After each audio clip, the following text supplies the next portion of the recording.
Good morning, everybody, and welcome to our session, Emergency WASH for Community Agents, Training in Preparation and Response to Natural Disasters in Haiti. This session is going to be presented by Andrew Coco from Pure Water for the World, Haiti.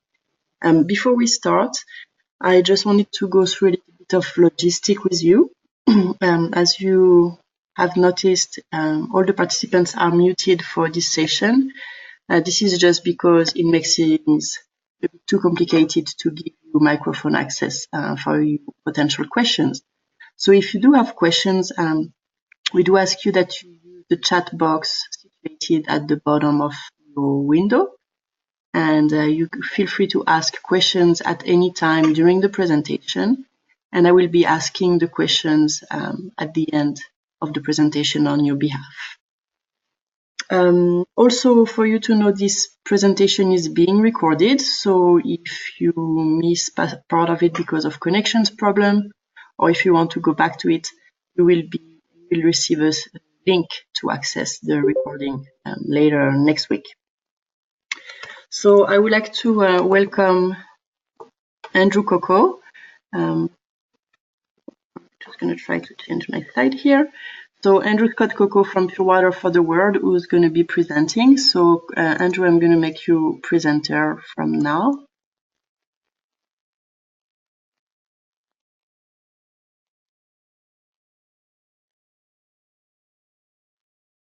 Hi, Andrew.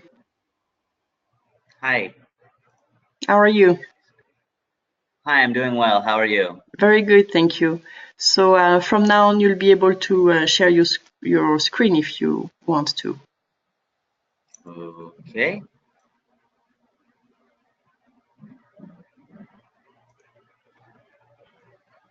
Perfect. Does that work? Yes, it does. Right. And I'm going to mute myself so that we avoid background noise. But if you need anything, I'm here. Okay. Thank you. All right. Hi, good morning, everyone. As Emily said, my name is Andrew Coco. I work for the organization Pure Water for the World. And today we're going to be talking about training in preparation and response to natural disasters in Haiti. The title of the presentation is Delivery and Development, Emergency WASH for Community Agents. If anyone has any questions or concerns, you can type your messages into the chat box, and the moderators and or myself can help you with any issues that you run in with. All right, so let's go. Okay, so today this is just a little background or an overview of what we're going to be talking about today. Today we're going to go over the background of myself, Pure Water, and the department that I work for, WASH Training and Consulting Services. Then we're going to go on to speaking about specific emergency contexts in Haiti, the January 12th earthquake in 2010, Hurricane Mathew, and Hurricane Irma. And I'm also going to speak about the cholera outbreak and the implications that that brings into emergency contexts. Next, I'm going to be talking about the development of a new training program that the WASH Training and Consulting Services Department, or WTCS, was able to come up with after Hurricane Mathew. Next, I'm going to talk about how it was delivered, how it worked in the field versus on paper, and how the different iterations and how the different times that we have delivered this workshop came into play and how it sort of evolved over time. 5 is going to be talking about future updates that we have for this workshop and the lessons learned from the other 4 times that we've delivered the workshop. In point 6, we're going to have a discussion and questions and our comments from the audience. So just a little bit of background. Pure Water for the World has an interesting story. In 1994, a dentist from Brattleboro, Vermont, traveled to a small village in El Salvador to provide medical services. Moved by the poor living conditions, he vowed to make a difference. After rallying colleagues in his Vermont-based Rotary Club, he returned with a mission to bring potable water solutions to villagers. The success of this movement outgrew the Rotary Club's capacity, and in 1999, Pure Water for the World, a 501c3 organization, was born. Pure Water for the World is based in Rutland, Vermont, with offices in Tegucigalpa and Trojes, Honduras, and Port-au-Prince, Haiti. To date, Pure Water for the World has reached over 80 communities in Haiti, more than 6,800 families, over 1,900 schools, and over 200 clinics, hospitals, and orphanages. This is just a little bit of history of the WASH Training and Consulting Services Department in relation with CAWST. The WASH Training and Consulting Services Center began in 2013 as a wet center at Pure Water for the World.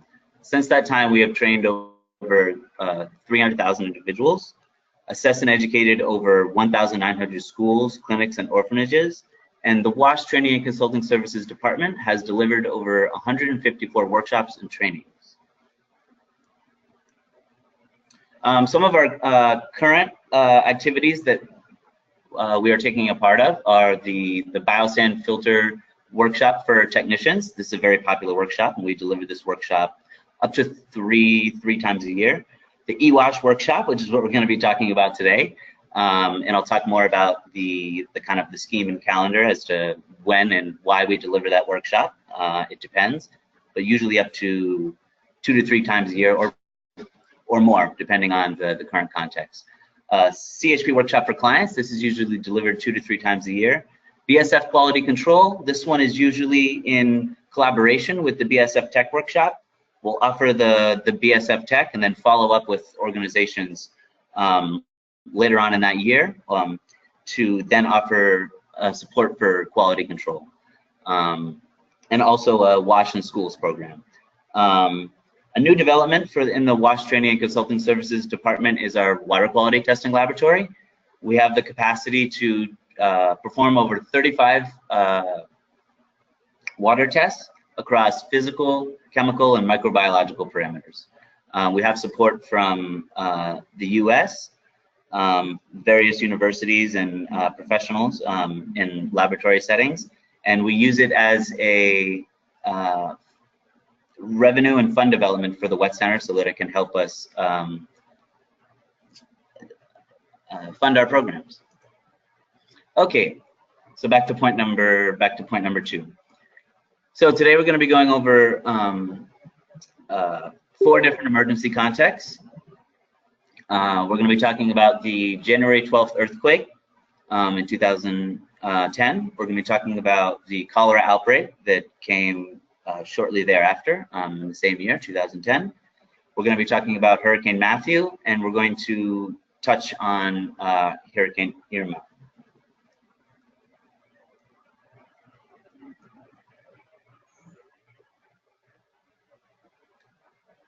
The reason that there's a star or an asterisk by Hurricane Irma is because this was a foreseen emergency context that in Haiti. The trajectory of the hurricane varied day to day, and we were following it very closely. But luckily, Haiti and the Dominican Republic were mostly spared. The same cannot be said about our Caribbean neighbors, Puerto Rico, Cuba, St. Martin, and other island nations, and also the United States. So we prepared for it as if it was going to strike Haiti with much greater force. And always, in terms of emergencies, it's always better to be more prepared than less prepared.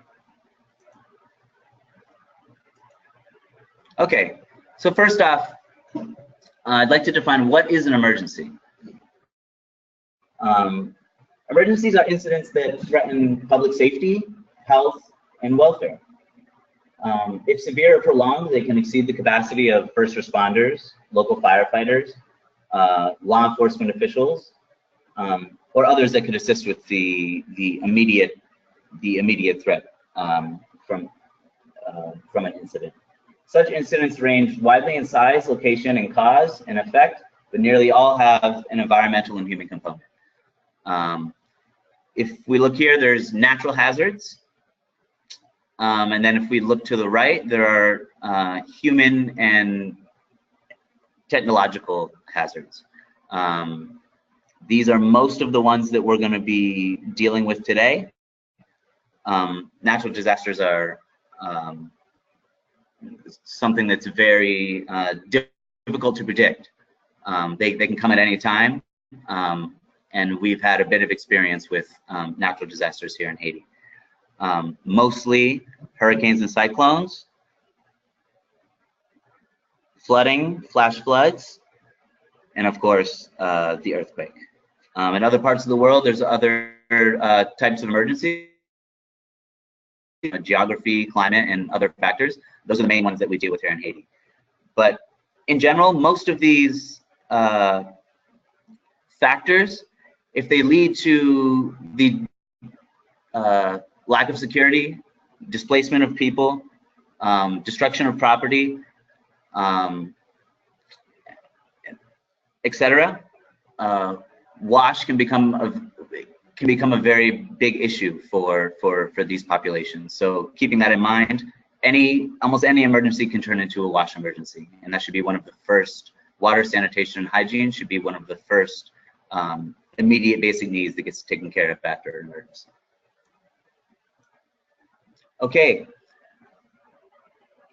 On January 2010 at 4:53 p.m. local time, a magnitude 7.0 earthquake struck the Republic of Haiti, with an epicenter located approximately 25 kilometers and west of the capital of Port-au-Prince.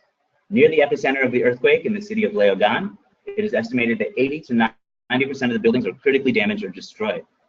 The metropolitan Port-au-Prince region, which includes the city of Carrefour, Pétionville, Delma, Tabar, and City Soleil, was also severely affected. According to the government of Haiti, the earthquake left more than 316,000 dead or missing, 300,000 injured, and over 1.3 million homeless. According to the Inter-American Development Bank, the IDB, the earthquake was the most destructive event any country has experienced in modern times when measured in terms of the number of people killed as a percentage of the country's population. This was also the first major earthquake that struck Haiti since 1860. So it was something that the country was absolutely not prepared for. And in living memory, there hadn't been anyone who had experienced anything like that before. There was a lot of people didn't understand even what was going on at the time. So where did it happen? What I said in the last slide was that the epicenter was in Léogâne. Léogâne is right here. If we look at the legend, the little target icon here is the epicenter. This is in Léogâne, which is not far from where we're located, Pure Water for the World, which is in Port-au-Prince right here. You can see that it's in the same color. It's in the dark red, in the extreme shaking category. Pétionville also was mentioned, is right here. So this occurred very close to the capital of the country, Port-au-Prince, which is where most of the and it's where it's the business and political and international center of the country. And it was quite widespread. If we even are looking at in the yellow category here, that's the strong category, that reaches all the way out past Miriguan here, all the way up to Mirabale here. Those trips are 2 or 3 hours away in a car. It is not a very large country. The population is about 10.4 million. As I said, the capital is Port-au-Prince. More than 70% of the rural and underserved live on less than $2 a day. Over 50% lack access to potable water, and over 75% lack access to basic sanitation. So if we look at that, that's a lot of widespread damage in some of the major areas here in Haiti. If we look at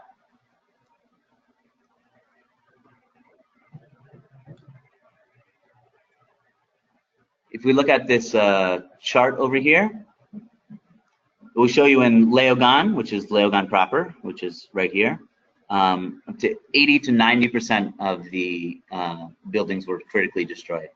And you can still see that to this day in Leogane and Pétionville and Port-au-Prince. There's markings on a lot of the buildings that didn't necessarily fall during the earthquake, but that are now uninhabitable. The building practices that Haiti was using at the time and previously did not take into account anti-seismic measures. And that led to a majority of the widespread destruction.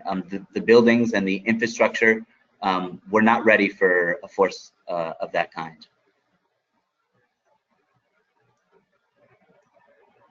Okay, so here are some photos. This is, as I said, this is in Port-au-Prince. This is the presidential palace. If you look up above, this is the before shot. And even a building like this, architecturally speaking, you know, maybe one of the most important, you know, structures in the country. And afterwards, if we look below, it's absolutely, it's toppled. And it was non-usable for quite some time after this happened. There were entire factories. There was textile factories here in Port-au-Prince. There were grocery stores. There were large buildings that completely collapsed, and almost everyone, if not everyone, perished. Here's another photo. This is the UN headquarters. Again, another quite sizable building. If you look to the left, this is the before shot. 6-story building, and if you look after, it went all the way to the ground. This is the entrance right here, the same one that's over here. So quite widespread destruction, and the rubble was not cleared for quite some time afterwards. There were many roads and bridges that were damaged, many hospitals and clinics that were not able to function, not having water, not having electricity, staff that were injured as well. A very chaotic time.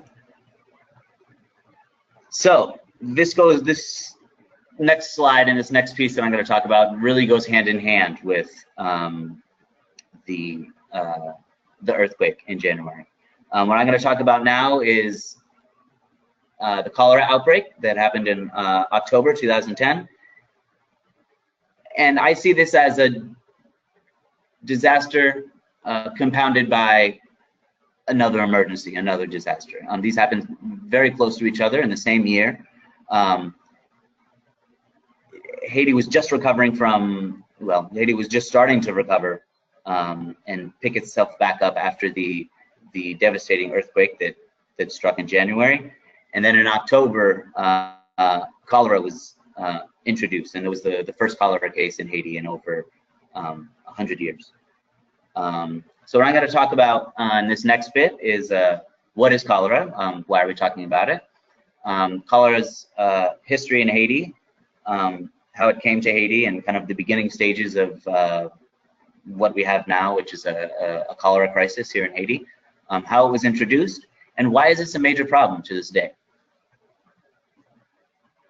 Cholera is an infectious and often fatal bacterial disease of the small intestine, typically contracted from infected water supplies and causing severe vomiting and diarrhea. It is caused by the bacteria Vibrio cholerae. Cholera causes extreme vomiting and diarrhea, because when the bacteria is in your intestine, it releases a toxin that dysregulates your body's ability to take in and expel water. So your body's water regulatory system is performing correctly. So people can die without treatment. People can die within hours. The cholera outbreak in October of 2010 in Haiti was the first reported cholera outbreak in over a century. That piece is from the CDC. So how was it introduced? Strong ties are made between the Nepalese peacekeeping mission, who were stationed in the Artibonite Valley. This UN base had a poor sanitation practices and would dump waste in a tributary of the Artibonite River. There's an image on the next slide which shows this. All of these peacekeepers were checked before deployment during a medical examination, but they could have contracted cholera after the exam because there was a recent outbreak in Nepal and before departure. Or they also could have been asymptomatic carriers. What happened? So just for context, this is Mirabale up here.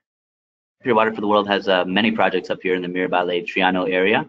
This is a major river system in Haiti, the Artibonite River. Port-au-Prince is right down here, which is the capital. This is where we're located. And then Léogâne is about over here. So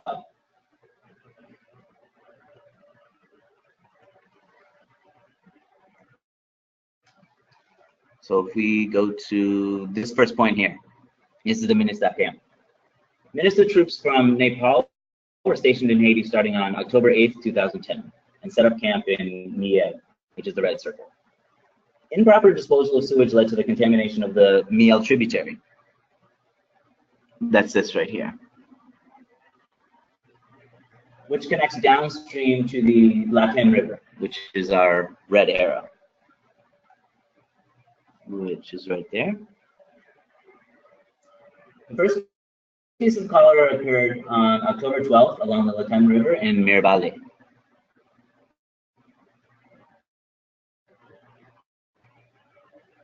That is the orange circle, 2 kilometers north of Miel. So that's right up here. Water from the Latin River enters the Artibonite River. This is the orange arrow, the major river that spans across Haiti, which flows downstream to St. Mark, which is a major city on your way up to the north. You can see St. Mark over on the other photo to the left. The Artibonite River played a significant role in the rapid spread of cholera. During the early onset of the epidemic, reported cases were linked to proximity to the river.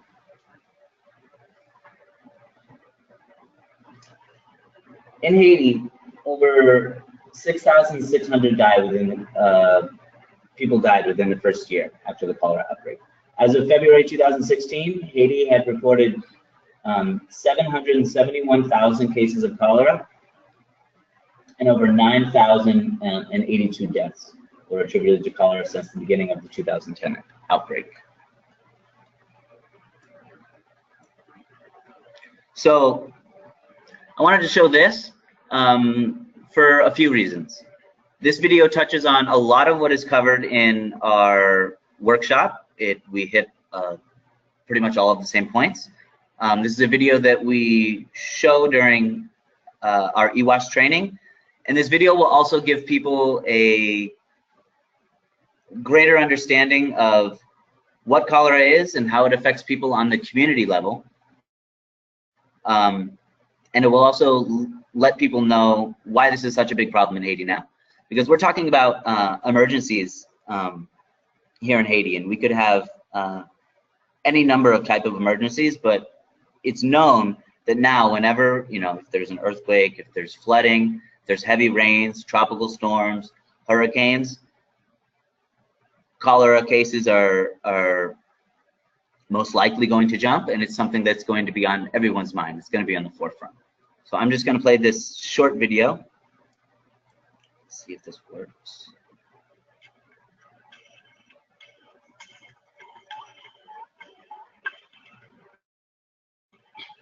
This is the story of how cholera changed my village.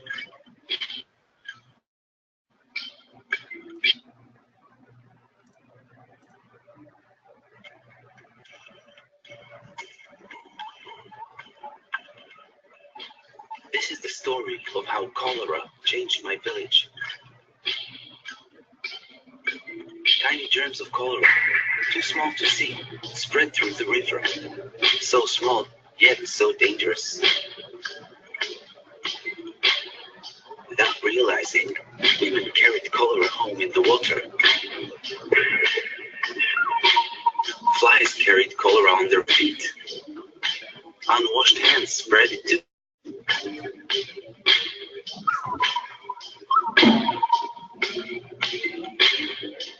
We swallowed cholera germs in our water, on our food, and on our fingers.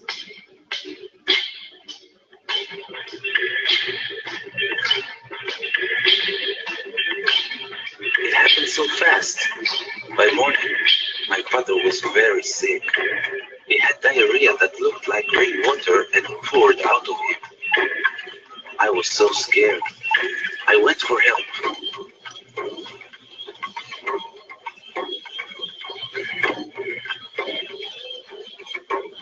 I never rode so fast. One look at my father and the nurse knew it was cholera. We had to work fast to save him. We made a special drink to help him. First, we made the water safe. We filtered it through cloth and boiled it for 1 minute. Then we mixed half a teaspoon of salt and 6 teaspoons of sugar in 1 liter of this safe water. It tasted like tears, not too salty. I worried my father would die before my eyes, but he soon felt a little stronger.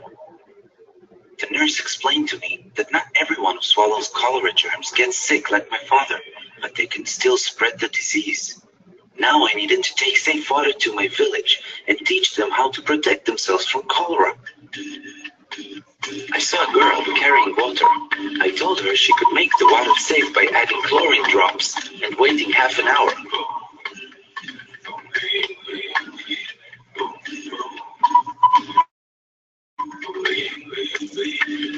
There was a man about to eat with unclean hands.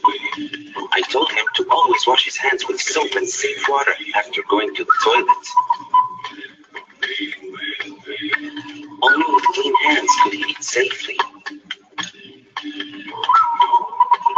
I saw villagers spreading cholera into our river.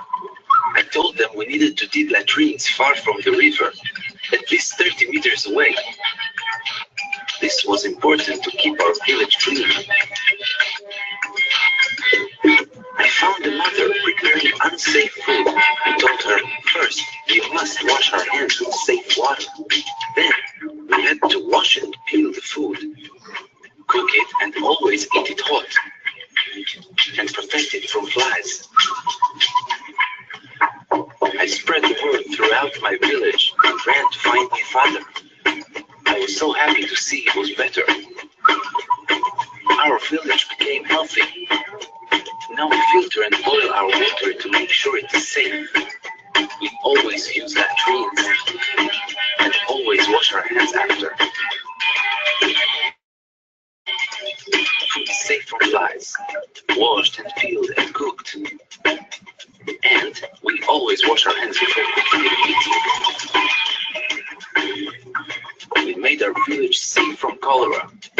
Spread the word. Your village can be safe too.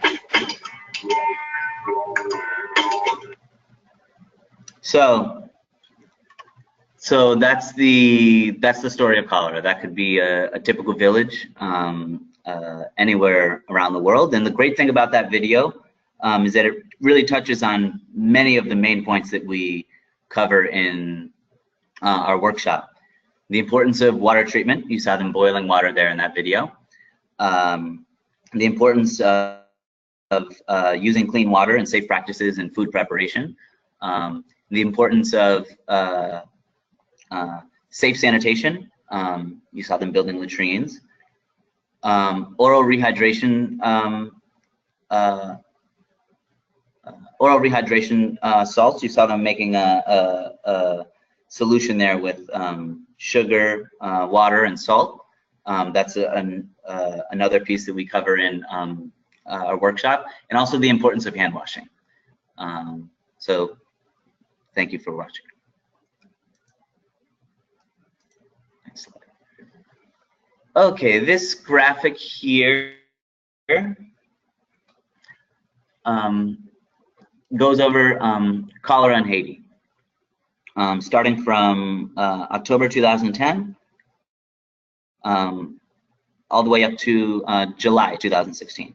So that was just last year.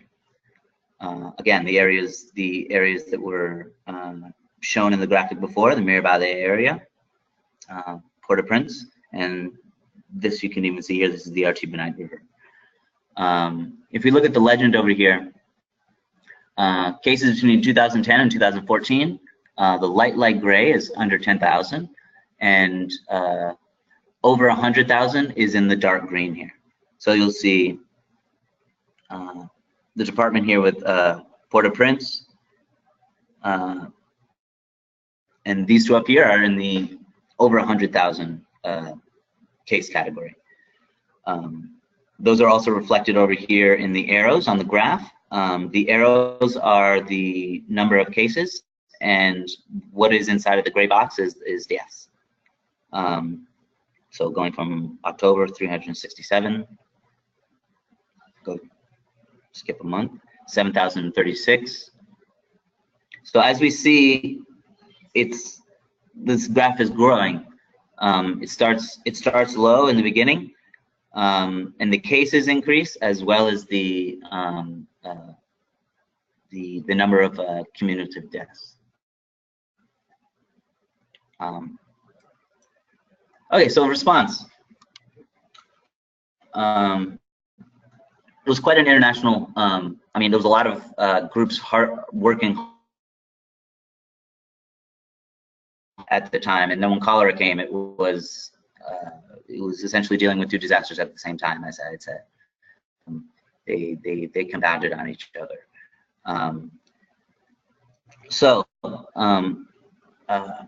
Haiti came up with the national plan for the elimination of cholera from 2013 to 2022.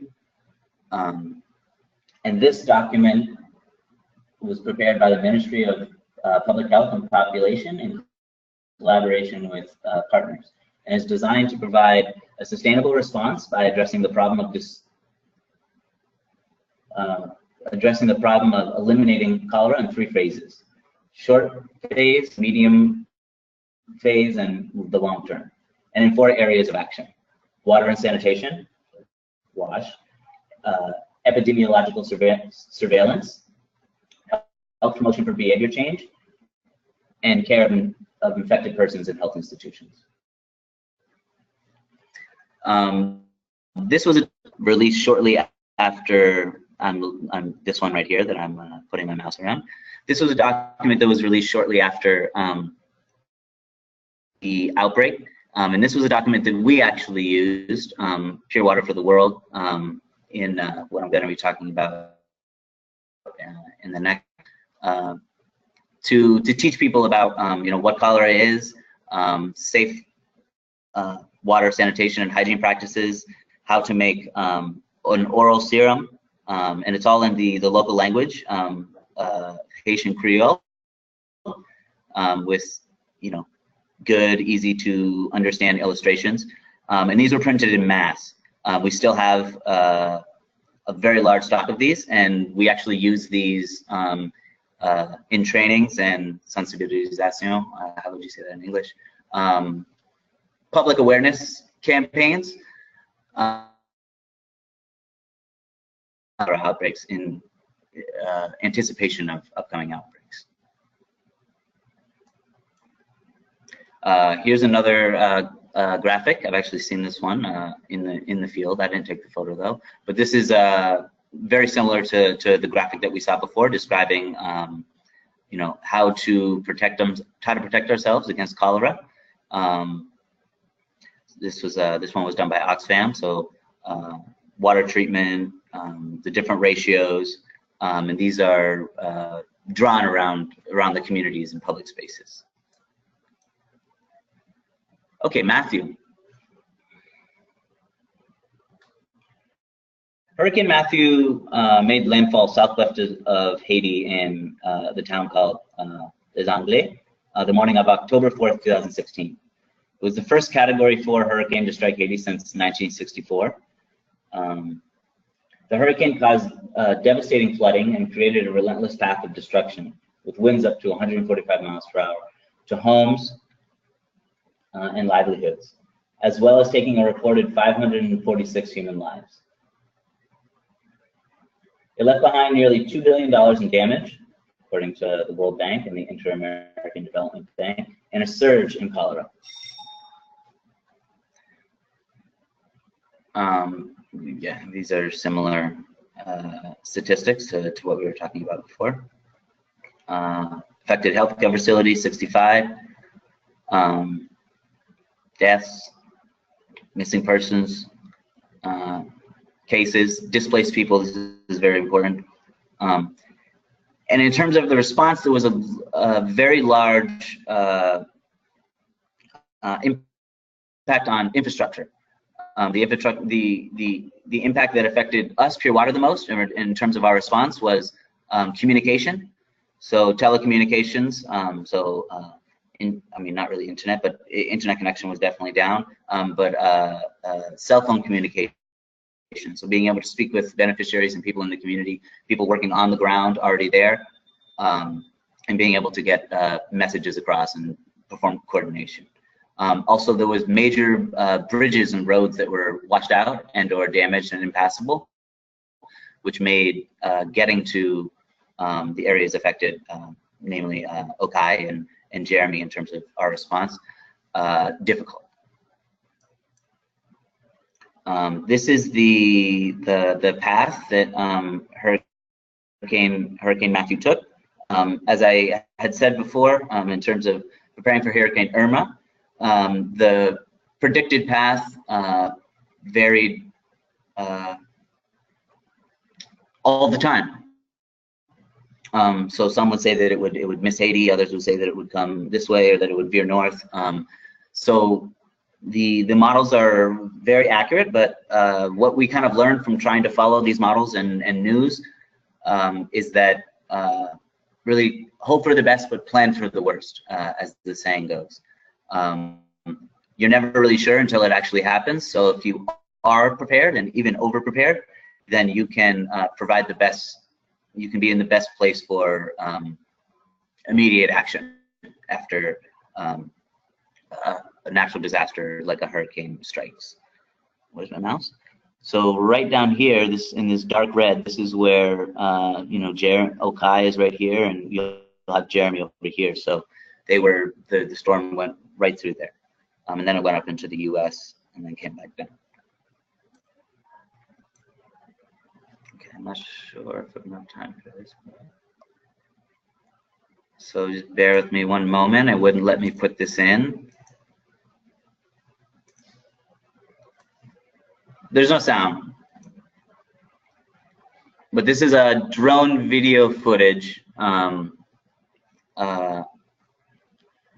after the Hurricane Mathew struck in southwest Haiti.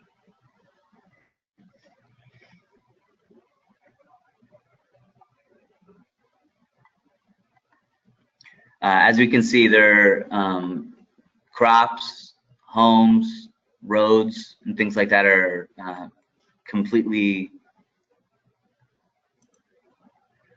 destroyed. People are missing the rooms of the roofs of their houses. And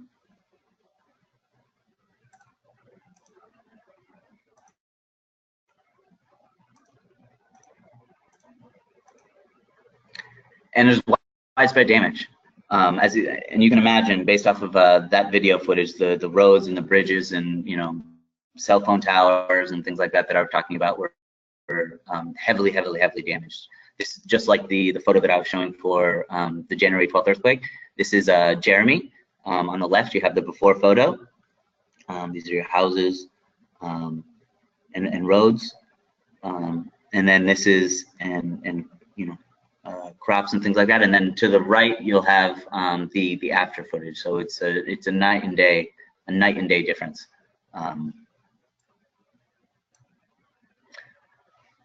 Okay, so that was an explanation of the earthquake and Hurricane Mathew, and I'll be speaking about Irma in the context of the development of our EWASH training. So this is back to the original slide. We've gone over the background, we've gone over emergency context, and now we're going to go into the development, delivery, and future updates of the EWASH training. So in WASH Training and Consulting Services, the department here at Pure Water, we use a kind of a framework or a system to be able to create our trainings. First, we identify a need or area in WASH that is critical for the access to safe water, sanitation, and hygiene. Next, we would then propose a possible intervention that would cover this topic. We would then develop a program that fits within the goals for the proposed intervention. Then we would implement the proposed program. This is usually always done as a pilot, done on a small scale. Usually we would develop a program and deliver it locally. When I say locally, we would deliver it in-house to Pure Water staff or people who that were available, and they would give us feedback. And then we would deliver a small pilot after we've made the necessary modifications or tweaks to the program. And that comes with the next piece.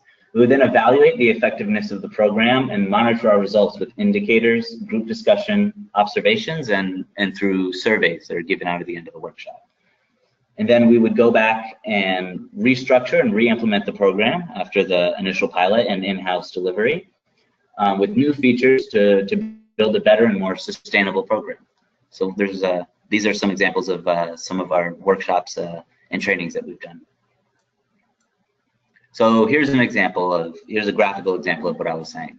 So our proposal for this was the EWASH training for CHPs, community health promoters.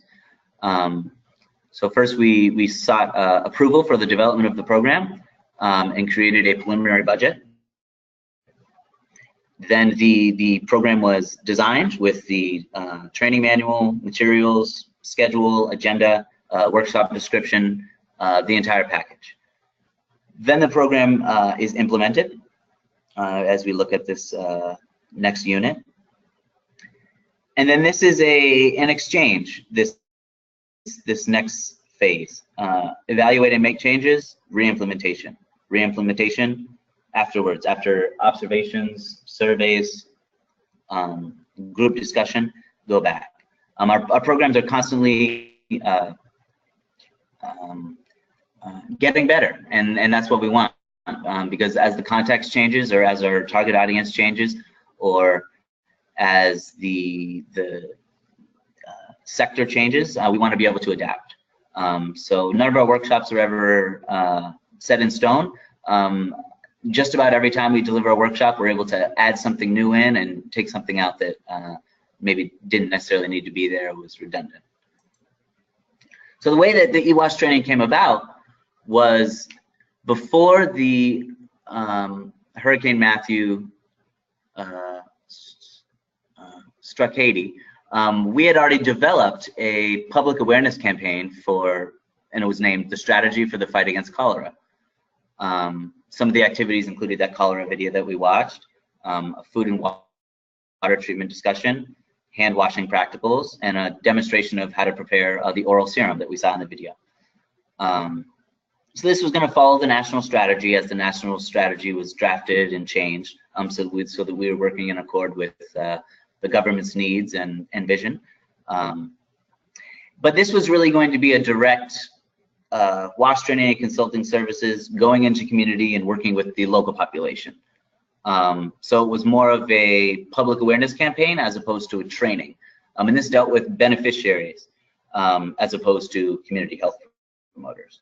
So we had already had this program developed, and after Hurricane Mathew struck, we thought about why not deliver this or something similar to it. And then we had the idea to, why don't we make a training that includes the strategy for the fight against cholera, but is more aimed at CHPs, so that CHPs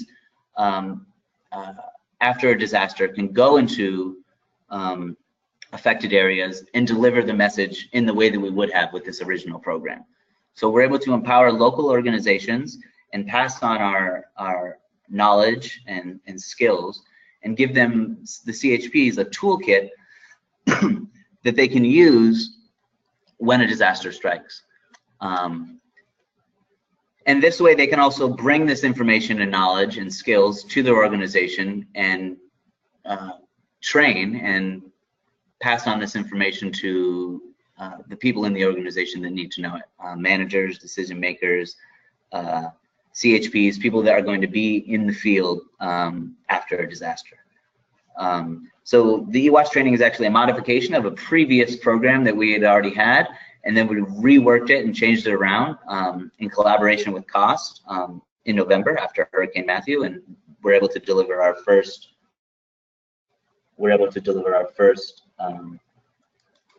iteration of this workshop. So the EWASH training for CHPs covers, and I had mentioned this earlier, it's an introduction to WASH and emergencies, EWASH is the French acronym. So water, sanitation, and hygiene. It goes over the transmission of and prevention of disease. The next point, the essentials of cholera, comes from the strategy for the fight against cholera program that we had originally had. Water treatment and emergencies, sanitation and hygiene and emergencies, treatment in the control of cholera, and how to pass on key WASH messages in a time of an emergency. The workshop should give you the knowledge and skills to effectively communicate key WASH and health messages to the public following an emergency. During this workshop, participants will develop the basic skills needed to communicate with disaster victims and explore key WASH topics for affected or displaced populations. After completing the workshop, you'll be able to effectively advise people on WASH emergency practices for themselves and their communities to stay healthy and prevent the transmission of diarrheal disease such as cholera. The target audience for this workshop is community members, community health promoters, or drinking and water sanitation workers working for international, local NGOs, or community organizations, as well as DINAPA, which is the National Water Authority, and local or regional water administrations. The managers of these community workers are also encouraged to participate.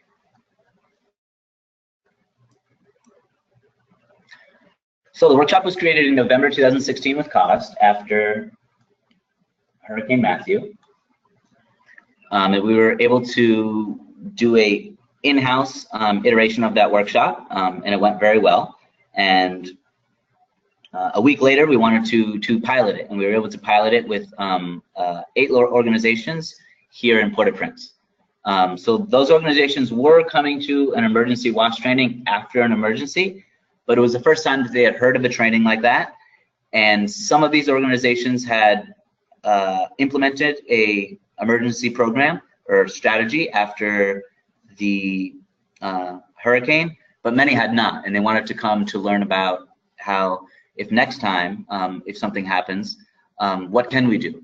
So there was a lot of people who came to try to learn a lot.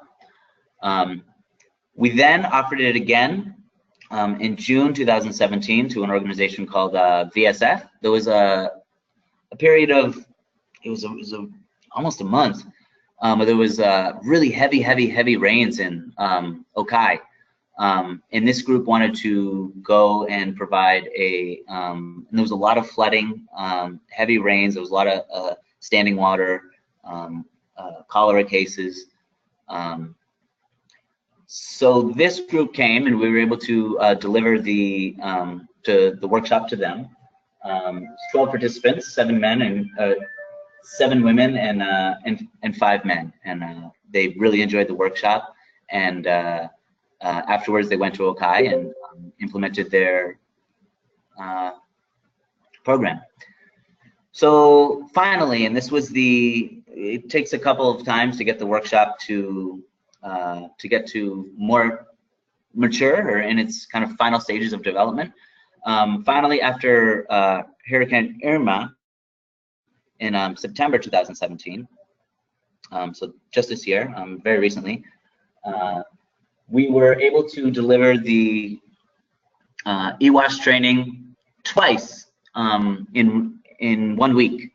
The hurricane came the previous week on a Thursday, and on Friday, or starting from Wednesday, we knew that the hurricane was going to come, and we didn't want to miss the opportunity to help.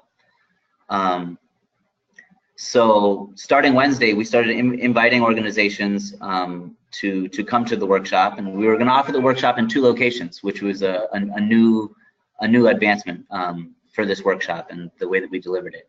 We wanted to deliver it locally as soon as the disaster struck. So we were going to deliver it in Port-au-Prince for 2 days, a 1 or 2 day workshop. If the organizations really had to get up to the north, then they could attend the first day and then they could go.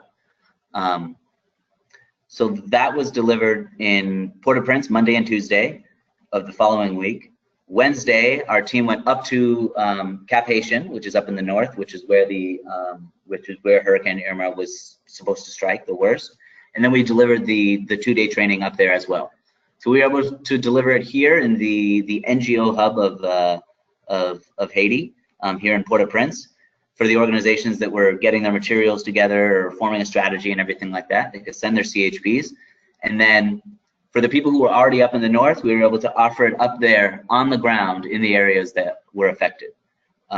This was a really good lesson from the delivery of this workshop. And in the future, we would like to deliver this when possible 2 times again.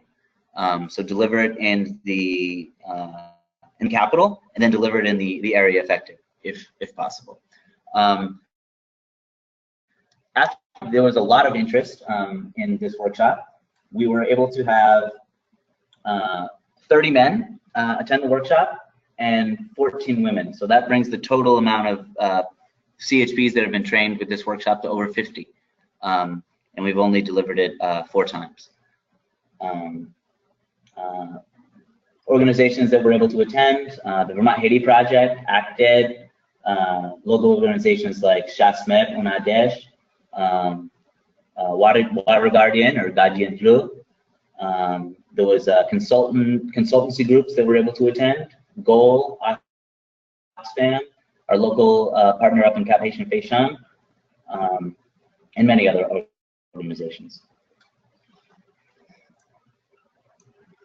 Here are some photos of the workshop up in OCAP. They're doing the routes of transmission activity here.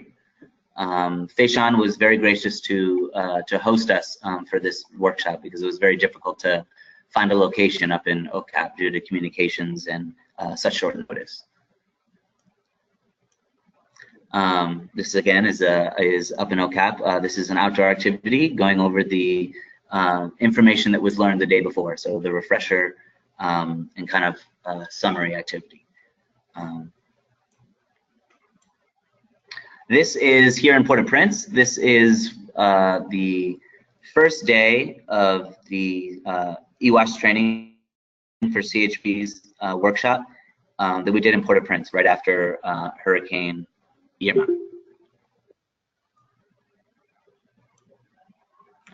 This is again another photo from that same workshop. They're talking about sanitation in emergency contexts. Oh, hey, how'd that happen? Okay, this is Okai. No, sorry, this is OCAP, and this is Faishan and Pure Water for the World. This is one of our trainers, my assistant, Junior Serafin, doing distribution of safe water storage containers in collaboration with Faishan.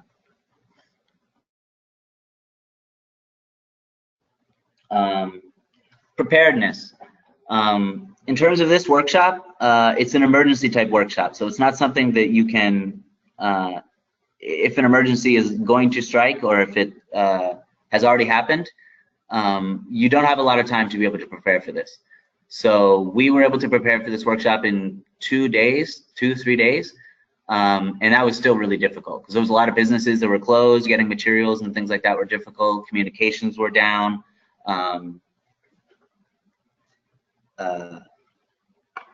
So yeah. So what we're doing now is we're actually going to just store this workshop. We're going to have all the materials ready to deliver this workshop 2 or 3 times, all ready and ready to go in a box and taped and sealed and labeled, so that if emergency strikes today, if we're able to communicate with people, we should be able to deliver it in 2 days. We can just go. We don't have to buy anything. We don't have to, everything's already set. So it'll be ready right out of the box. The audience. So in terms of the target audience for this, we really wanted CHPs. And when we delivered this workshop for here in Port-au-Prince, there were a lot of organizations that sent really high level and highly skilled and knowledgeable managers and directors and assistants to the workshop. And the workshop was less kind of geared towards them.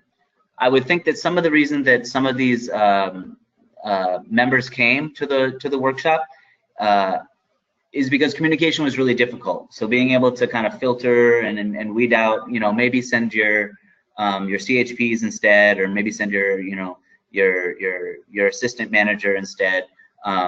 It was a really kind of chaotic time. So a lot of that communication wasn't kind of allowed for in 3 days, whereas in 3 weeks or a month, you would be able to carry on that dialogue better.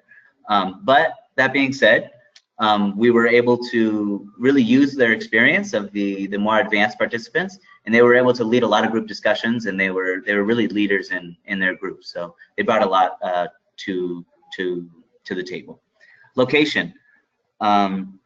I loved the way that we were able to deliver this workshop, both here immediately after the emergency in Port-au-Prince, and then go right up to OCAP right afterwards and deliver it on site, on the ground, and also provide emergency relief. I want to do that in the future. And the prevalence of this workshop. This is, and especially this year, a lot of hurricanes, a lot of cyclones, a lot of destruction in the Caribbean and in the United States, Mexico. Really record-breaking storms. So this is a workshop that we're going to deliver whenever there's an emergency, and also before hurricane season. So this is going to be one that's in our regular rotation. Next steps. So next steps are, we really need to follow the kind of, as I was talking about before, it's difficult to track and kind of know the predictability of these kinds of storms. So really following the news and following the local governments in preparation for these kinds of events is extremely important. We were able to find a lot of great resources when we were tracking Hurricane Irma, and we're going to continue to use those in the future when we're trying to prepare for these types of disasters. As I said, this workshop is going to be in our regular rotation, so it's going to, you know, be at least 4 times a year. You know, and that obviously depends on you know, hurricane season, but it's a workshop that can be done in 1 day or 2 days, and there's not a lot of materials for it. So it's really, and especially if it's out of the box, it's one that can be delivered quite easily. That again, depending on the conditions of where you're trying to deliver it. So yeah, have a ready to go strategy that ties into what I was saying before. Have this workshop ready to go, so you can just load it, deliver it. And again, coordinating for the dual workshop plan. Either having a team delivering it here and delivering it in the field, or doing it how we just did it. Do, you know, Monday, Tuesday, travel, Thursday, Friday. So yeah, those are our next steps so that we can evaluate in evaluation of our program, and then back to the drawing board a little bit, and then re-implementing. So yeah, that's those are our next steps for the EWASH workshop. Sorry, I think it took a little bit too much time. We started 5 minutes late, so okay. Okay, thank you, Andrew, for the presentation. Yeah. So now you're all invited to ask your questions in the chat box, if you have any. And yeah, we'll wait just a minute or two to see if questions come. I hope I didn't go too long.